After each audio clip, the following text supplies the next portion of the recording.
12 o'clock, time to reach for mobile water.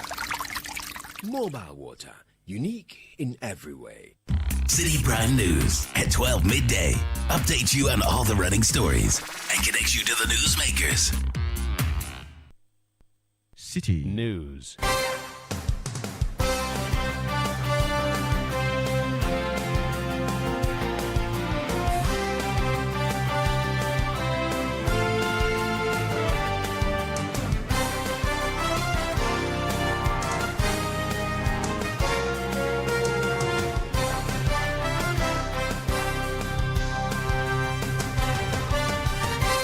97.3 Citi FM, you're welcome to another edition of the Citi Prime News. We're broadcasting live from our studio here in Accra. This afternoon, Health Minister orders strict compliance to identification protocols in hospitals following the alleged theft of a baby at Mamprobi Polyclinic. Meanwhile, ambulance service inundated with over 5,000 prank calls in Greater Accra alone every month. There's no emergency, but you are calling that somebody is lying somewhere, so the ambulance service should come in. In a month, we can get about 5,000 prank calls.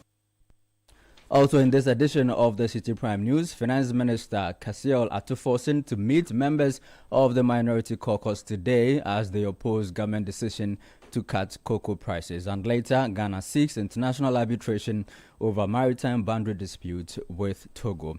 All that and more coming up in this edition of the Citi Prime News, which is in the Western region on Beach 105.5 FM and Sky 93.5 FM, both in Takrady. In the Bono region, the Citi Prime News is on Green FM 95.9 FM in Sunyani. In the Ashanti region, we're on Focus 94.3 FM in Kumasi and Orange 107.9 also in Kumasi. In the Volta region, the Citi Prime News is live on Revival 99.3 FM in Tajavu and VOV Radio 95.7 FM in Hohoi. Citi Prime News at 12 midday. Updates you on all the running stories and connects you to the newsmakers.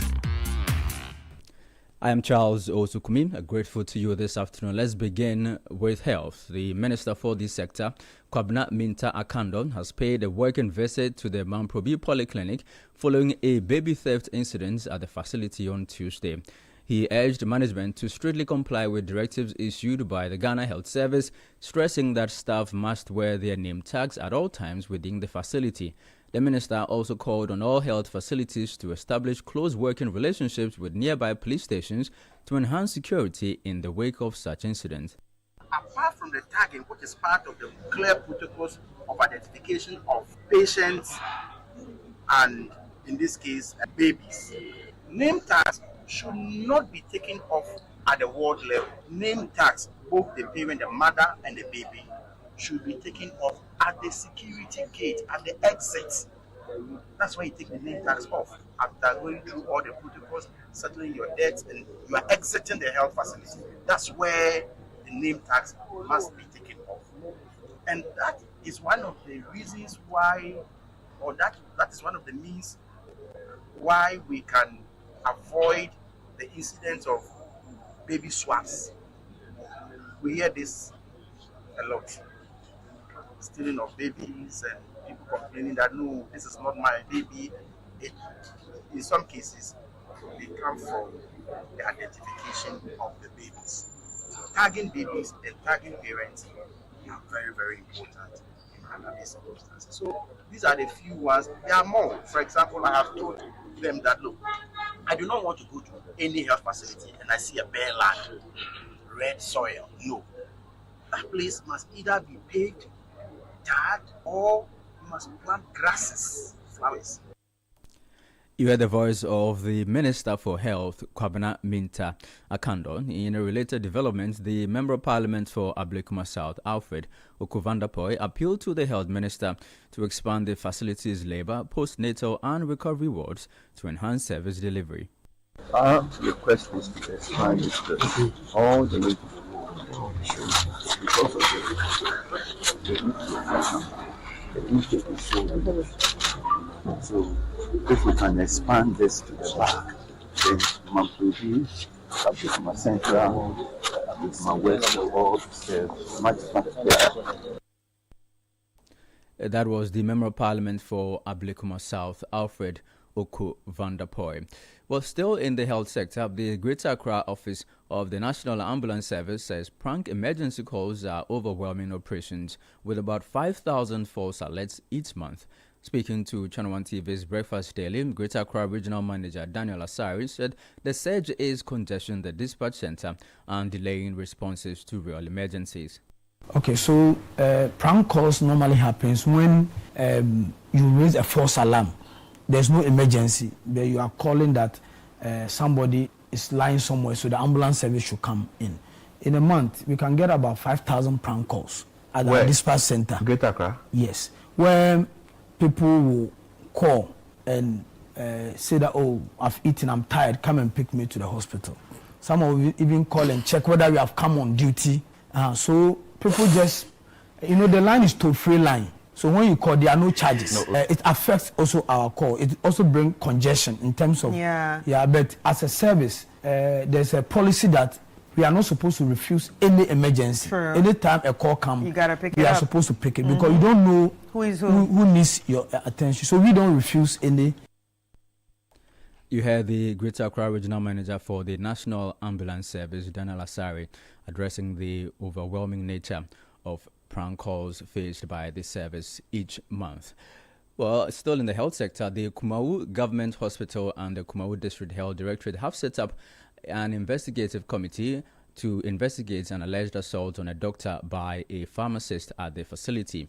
The doctor, Dr. Fred Twene Amankwa, alleges that he was verbally abused and physically assaulted by the pharmacist Kofi Dogan while attempting to pick up medication for a patient. The incident has been reported to the Kumawu Police Command by Dr. Fred Twene Amankwa. The pharmacist was arrested, detained overnight, and later granted bail. He has denied assaulting the doctor. Meanwhile, Dr. Fred Twene Amankwa has resumed duty. Management of the 37 Military Hospital has assured families of survivors of the Burkina Faso terrorist attack of the utmost care. The hospital says all necessary arrangements have been made to ensure proper treatment. Speaking to journalists after the Chief of Defense Staff and Ghana's Foreign Minister Samuel Okudzeto Ablakwa visited the victims, Director of Public Relations at the Ghana Armed Forces, Captain Veronica Joahin, said the hospital will do its best to support the survivors. And since the unfortunate incidents, on Tuesday, the Ghana Armed Forces was tasked to evacuate our colleagues, our brothers and sisters. And so Tuesday evening, we brought 3 of them from Burkina Faso. 2 are critically injured, and so they are currently receiving treatment at the 37 Military Hospital. And the Military High Command, led by Lieutenant General William Ejapong, that's the CDS, this morning, and the service chiefs deemed it appropriate to come and see the injured and check how they are doing, and also to give directives to the 37 Command to give their best so that our colleagues can heal and join us. 37 will give its best. Moreover, His Excellency the President has also come to assure them that everything required to give them the best treatment, he is ready to foot the bill. And even aside that, 37 is going to do its utmost best to ensure that our brother and sister recover from this unfortunate incident. You heard the Public Relations Officer at the Ghana Armed Forces, Captain Veronica Adjo Ahin. Well, away from health, the Minister for Finance, Dr. Kasiel Atuforsen, will later today meet members of the minority over the recent decision to reduce farm gate prices of cocoa in the country. As part of the reforms within the cocoa sector, government reduced the producer price from 3,625 cedis to 2,587 cedis per bag. The minority has demanded a reversal of this decision, citing its economic implication for farmers. Well, today's meeting will give the minister the opportunity to explain the rationale behind the move. Management of the Tema Oil Refinery has dismissed reports suggesting the refinery has shut down due to a lack of government investment. Speaking to Citi News, the head of corporate affairs at the refinery, Godwin Mahama Ayaba, clarified that the refinery is transitioning into the second phase of its operational ramp-up following a successful test run after years of inactivity. He says the current operational posture is part of standard engineering processes required to safely bring the F-61 furnace fairness on stream rather than an indication of a shutdown. You need to hold on with operations to be able to prepare in order to do the tie-in. That is what technically or engineering wise, that is how it ought to be. And that is what we are doing. Bear in mind, in the year 2017, this same furnace got exploded. And in trying to bring it back to operation, we need to be very careful so that we meet all the engineering requirements in order not to find ourselves in the same situation that occurred in the year 2017. The current situation is not as a result of maintenance issue, neither is it as a result of technical problem, but it is an engineering situation that needs to be observed to be able to move from the 28,000 barrels per stream day to the 45,000 per stream by way of bringing on board the F61 furnace to the existing F1. You heard Godwin Mahama Ayaba. He is the Corporate Affairs Director at the Tema Oil Refinery. In some other news, security consultant Richard Kumado is calling for broad public consultations on proposed reforms to the National Security Bill. The Security and Intelligence Agencies Bill laid before Parliament by the Interior Minister said yesterday seeks to streamline coordination and prevent institutional conflict. Speaking to Citi News, he urged Parliament's Defence and Security Committee to invite input from external experts.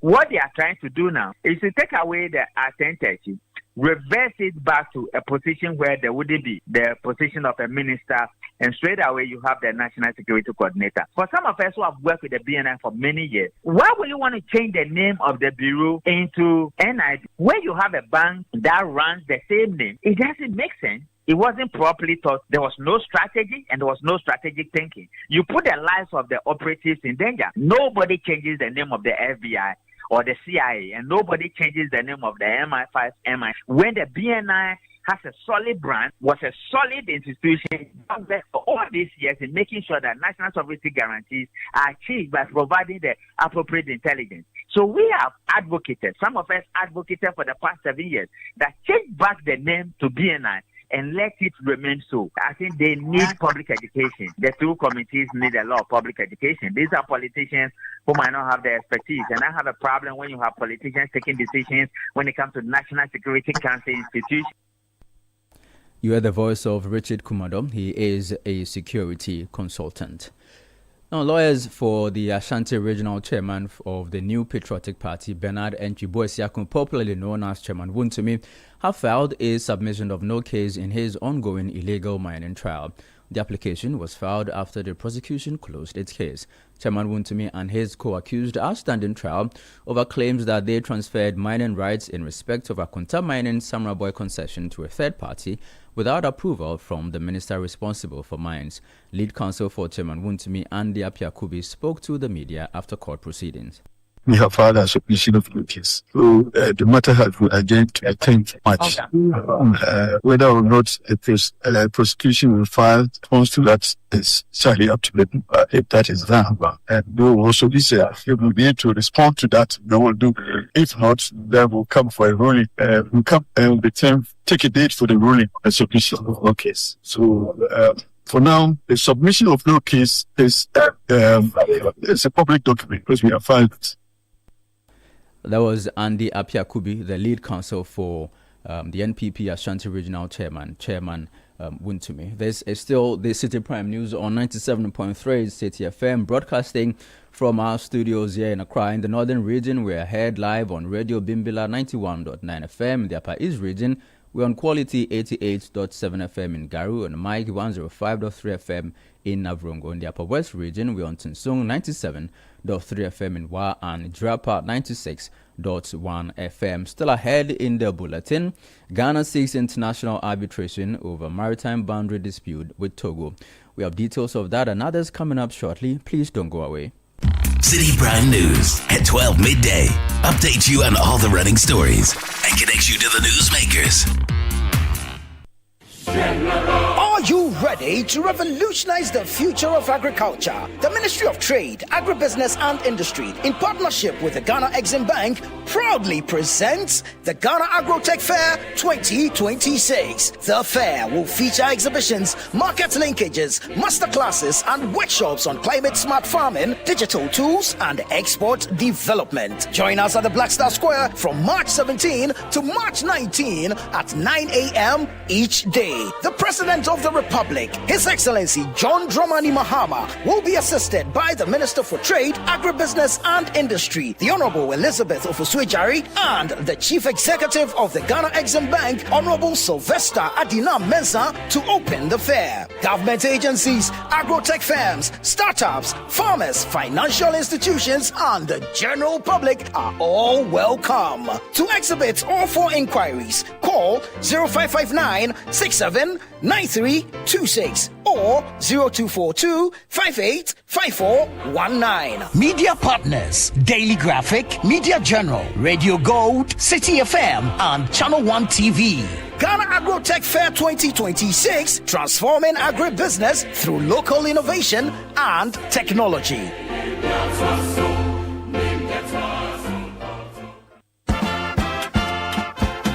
We are gearing up for the trip of a lifetime. Heritage Caravan 2026. From 1st to 8th March 2026, 8 days, 14 regions, 1 legendary caravan. We're touring Ghana in the most spectacular way on the Heritage Caravan, exploring the beauty, history, and stories that make our nation unique. Rolling out from Greater Accra through Eastern and OT, up north to the Northern and Upper East, and all the way to the Western region, hitting iconic destinations across Ghana. The Heritage Caravan 2026 will be fun, educative, refreshing, and most of all, remarkable. Stay connected. Follow Channel 1 TV and 97.3 Citi FM across all social media platforms for updates, and join the conversation using the hashtag Heritage Caravan 2026. The Heritage Caravan 2026 is powered by Channel 1 TV with support from Citi FM. And it's proudly sponsored by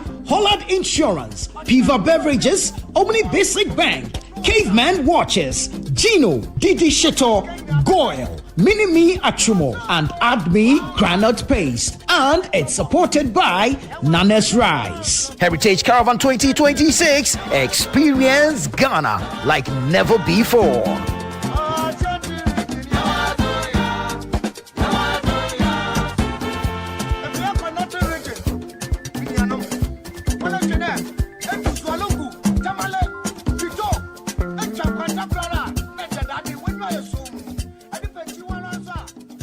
Citi Prime News at 12 midday. Update you on all the running stories and connects you to the newsmakers. You're welcome back. This is the Citi Prime News on 97.3 Citi FM with me, Charles Owusu-Kumim. The news is also live around the world on citinewsroom.com.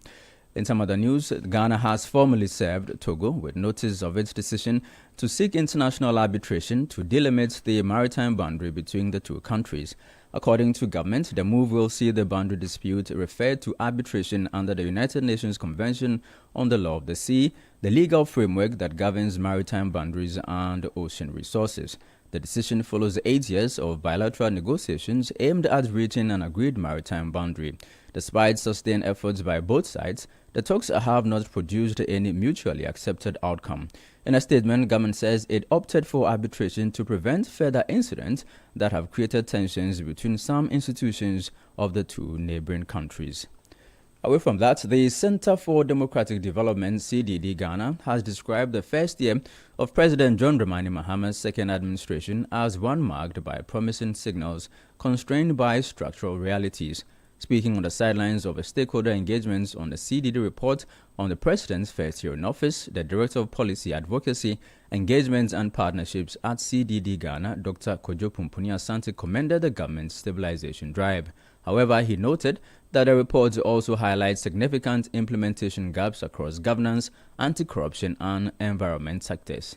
What has to be commended is that the signaling that we have a serious issue and leadership must show that it is committed to transparency, accountability, is committed to resetting the space. It's important. And that's what we try to identify, that in the first year, at least we've seen that, how the president engages with citizens, media, civil society, the things that he recognizes and talks about openly. All of those kinds of signaling, I think, is positive. But as everybody here has acknowledged, we've been in these spaces before when you have a change of government. First 2 years, you see these positive. President Akufo-Addo, in the first year, we passed the OSP Act, we passed the Right to Information Act. The fervor that people had that there was going to be change didn't materialize down the line. So it's not to say what we have observed and what we have felt. And even we have to talk about the economy and some of the steps that have been taken that has brought some relief. But everybody says, okay, how do we translate this? Because we have been here before. How do we now convert this into something that is sustainable, that really restores confidence in leadership, political leadership? You heard the voice of Dr. Kojo Pumpuni Asante. He is the Director of Policy, Advocacy, Engagement and Partnerships at CDD Ghana. Well, at the same event, the Member of Parliament for Ofuasi-Ayerbi, Kojo Ponkroma, speaking on behalf of the minority group in Parliament, urged the government to pay attention to alternative perspectives. He says constructive criticism is essential for successful governance. Our prayer is that some more attention will be paid to the alternatives that we prefer. Not just dismiss that, oh, you are in opposition, so keep quiet, but to take it from a point of good faith that these guys have been in government before, they've succeeded before, they failed before. If they are telling us to pay more attention to this, maybe we should pay some more attention. In the instances that we have drawn attention very strongly, we regret to say that when attention was not paid, down the line you will hear of, something very unpalatable. But we will not stop putting on the table those alternative views that we believe will be in the best interest of the Security and Intelligence Services Act that we are talking about. We think that the current bill that has been brought, which commingles the functions of the internal intelligence agency with that of the external intelligence agency, that current draft is dangerous. It needs to be split so that there's clarity around what the internal intelligence agency can do, and they will not wade into the work of the external. Neither will the external wade into the internal. For example, when you go to the US, the CIA doesn't operate in American territory. They are external. In the current draft, it's been put together. You heard Kojo Oponkroma, the Member of Parliament for Ofuasi-Ayerbi. Well, let's stay with members of the legislature. First Deputy Majority Whip Comfort Doyo Kujo is urging stricter security measures at public and private health facilities. Well, her comments follow reports of a baby stolen from a health facility in Mamprobi, raising renewed concerns about hospital safety standards. Speaking in Parliament, she called for tighter access controls, improved surveillance systems, and stronger identification protocols to safeguard newborns and their mothers. It is important that effective steps are taken to enhance security measures across public and private health facilities nationwide. Hospitals and clinics must strengthen access control, surveillance systems, and staff vigilance to foster similar incidents in the future. You had First Deputy Majority Whip Comfort Doyo Kujo. Well, the call was also supported by the Deputy Minority Leader Patricia Piaget, who appealed to hospital administrators to immediately implement robust mother and baby safety measures to prevent similar incidents. If we allow people to just pop in at any time in the hospitals, that is when we have unguided situations where a visitor can just come and steal babies away. It is important. It is my wish and my plea that the administrators of these hospitals would take a very serious view of this situation and ensure that the measures that they are going to take will take immediate effect and it will not be delayed. That was the Deputy Minority Leader, Patricia Appiah. Still in Parliament, a member of the Food and Agriculture Committee, Dominic Nitiwo, has criticized the government over what he described as undue delay in probing expenditure on the Pualugu multi-purpose dam project. According to him, the delay in concluding investigations into the $12 million spent under the previous administration raises concerns about the government's commitment to constructing the dam. Speaking to Citi News, he rejected claims of any wrongdoing by the previous administration. This investigation, 1 month you finish with it. Why are they using 13, 14 months to finish the investigation? I think they're not serious about it and they are passing the buck. If you know how contractors are paid, nobody can unless you are very corrupt, it will be very, very difficult for anybody to say that he pumped in money there. If you award a contract to a contractor, for example, you pay that contractor something we call mobilization, 15%, not more than 15% mobilization to go and start the process, right?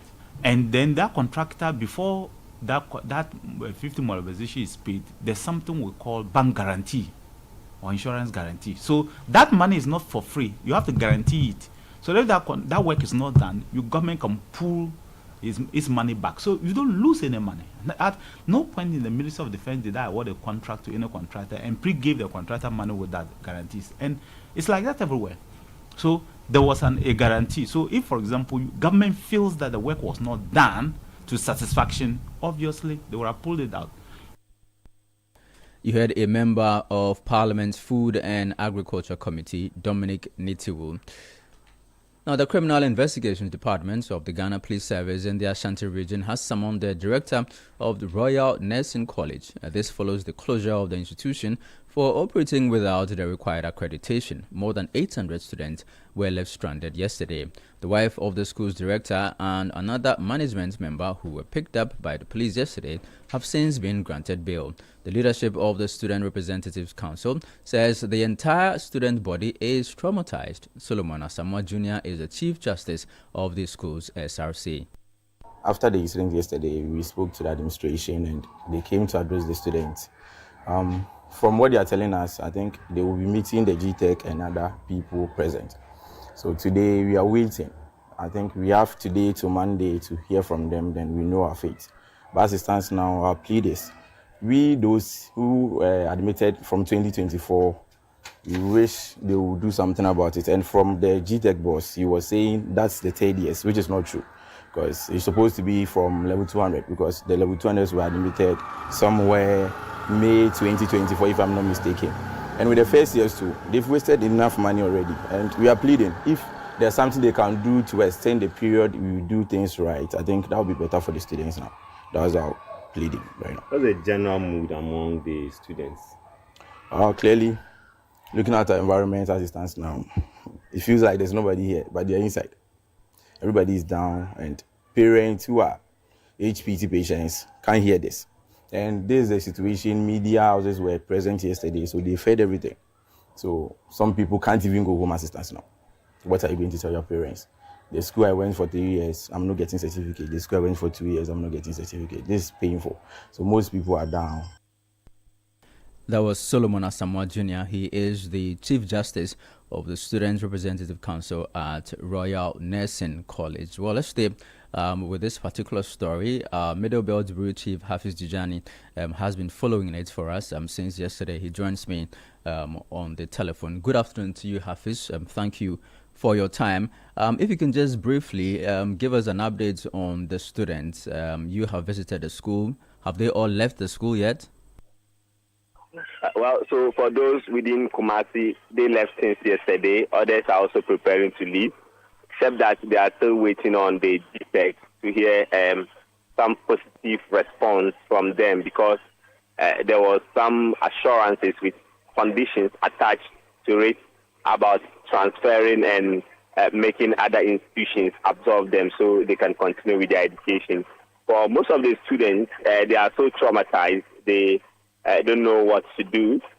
Others tell me they were not able to sleep last night. Others also say they were not able to eat until today because of the situation.